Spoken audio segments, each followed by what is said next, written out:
Sveiki, esam prie Metalurgos ofiso, gavom tokių klausimų apie mūsų rombą. Štai ir stovi prie rombo tvoros, čia matom vidutinio tankumo rombą. Jisai yra 60 pločio, va čia turim skerspjūvį, ne? Ir aukštis yra 120, nuo viršutinio taško iki pat apatinio taško. Tai va. Klausimas buvo kliento, kokia iš tikrųjų yra skarda, koks jos yra storis būtent. Kadangi rinkoje yra ir 0,45 ir 0,47 skardos, žinau, konkurentai tikrai lanksto. Mes lankstom iš storesnės, 0,5 storio. Ir kad neatrodytų taip sausai mano ta kalba, tai turiu čia mikrometrą, ne, ir mes paimsim ir pamatuosim. Ne? Tai jau darau, nustatysiu visišką nulį.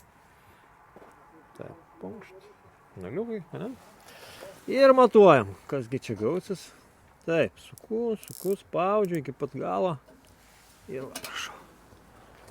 0,5. Tiek, kiek ir sakiau.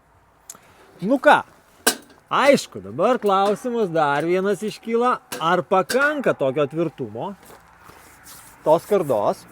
Tai kas gali būti geriau, nei kad fiziškai pabandyti palenkti tą tvorą. Tai paimsiu ir perlipsiu, gerai?